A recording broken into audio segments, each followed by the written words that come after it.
Mga idol at kabayan, super good news! Pinakamalakas at isa sa pinakamabilis na missile sa mundo, binayaran na ng Pilipinas. Hindi lang yan, pati mga naglalakihan at high-tech na mga eroplano, perang pangbayad dito inilabas na rin ng gobyerno. Ngayong buwan, nakatakdang ang pagdating ng ikalawang uri ng missile defense system ng Pilipinas, ang BRAHMOS missile. Defense Secretary Gibo Chodoro may pasabog, hindi pangunahing target ng China ang Taiwan. Ayon sa Ministro ng Depensa ng Pilipinas, ang totoong target ng China ay ang mga karagatan at mga teritoryo ng Pilipinas sa West Philippine Sea. Gustong gawin ng China ang buong South China Sea pati West Philippine Sea bilang kanilang territorial waters. The Philippines will be a staging point for other countries against Taiwan is false, because the real target is the West Philippine Sea and the Philippine Straits. No, I think this is a more valuable target for them than Taiwan.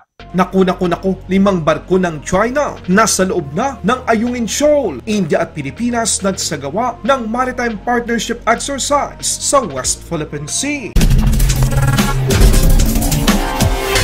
Pilipinas pinapapabilis ang paghahanda upang palakasin ang depensa ng bansa bilang patunay. Naglabas ng pondo ang Marcos Administration para sa patuloy na Armed Forces of the Philippines Modernization Program sa pamamagitan ng Department of Budget and Management sa ilalim ng Special Allotment Release Order na nagkakahalaga ng 11,390,400,000 peso sa petsang 11 ng Disyembre taong kasalukuyan sa Departamento ng Depensa ng Pilipinas. Ito ay para over ang kinakailangang mga pondo o pagbabayad sa mga proyekto ng Armed Forces of the Philippines Modernization Program na magpapalakas ng depensa ng Pilipinas at Maritime Patrol sa mga katubigang nasasakupan ng bansa. Ang 2.394 billion peso ay para sa pangalawang pagbabayad ng 2 long-range patrol aircraft ng Philippine Air Force. Ang 3.330 billion peso naman ay para sa pangalawang pagbabayad ng 3 C-130 Super Hercules ng Philippine Air Force.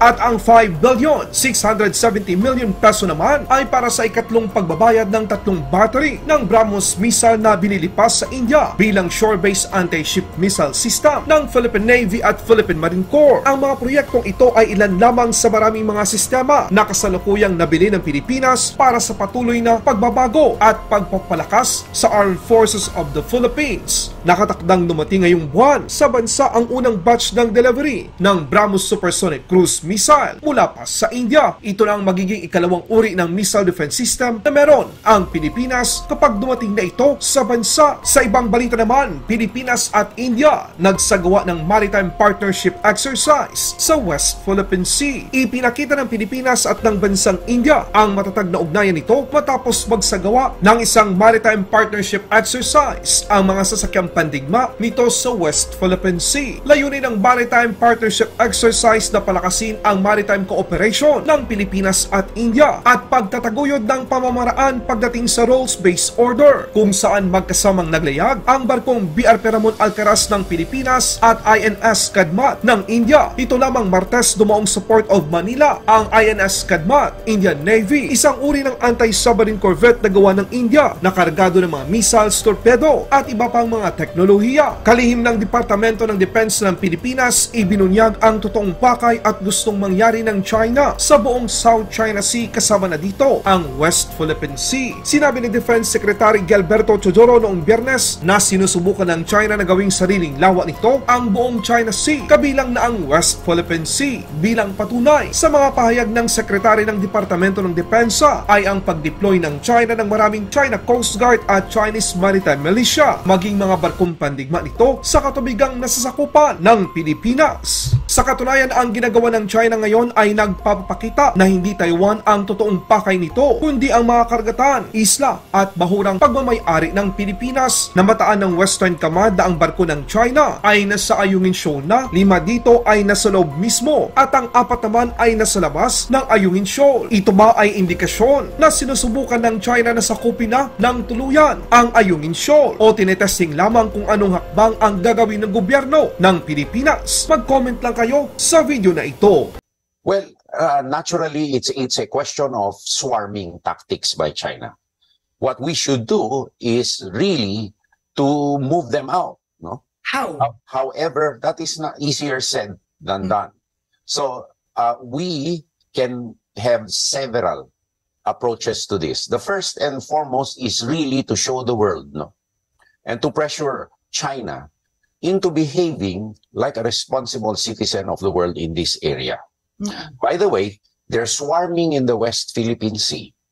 Their roguish behavior, sorry to put it, there's no other way of putting it, in Scarborough Shoal, actually, proves one thing, that their narrative that, or their bogeyman narrative that the Philippines will be a staging point for other countries against Taiwan is false, because the real target is the West Philippine Sea and the Philippine Straits. No, I think this is a more valuable target for them than Taiwan. So it is a question for the whole world to be worried about, because if the South China Sea is constricted by China, then your supply chains are affected.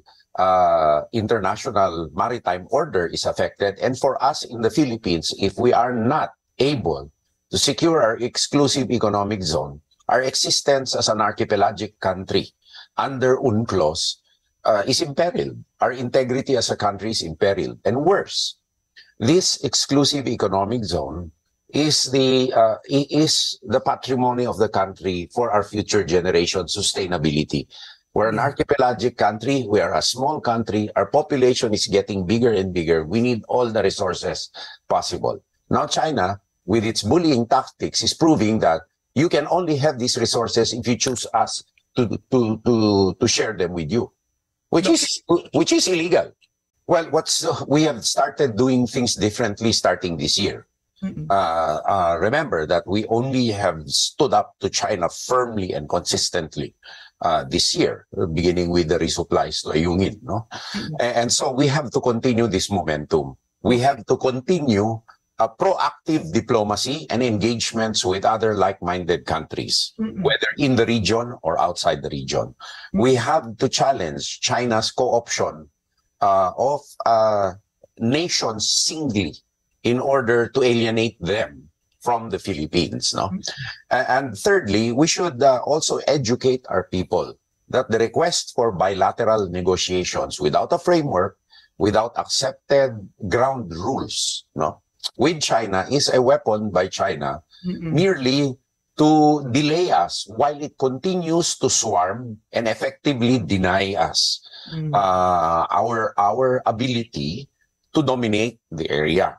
Now, let's put things into perspective. Since we've only begun this year, and we've already gained traction from a lot of EU countries, from a lot of Asian countries, and we hope more countries. And we have also begun an important international awareness campaign. Let us be clear that international law is formed by consensus between countries and not domestically among Filipinos.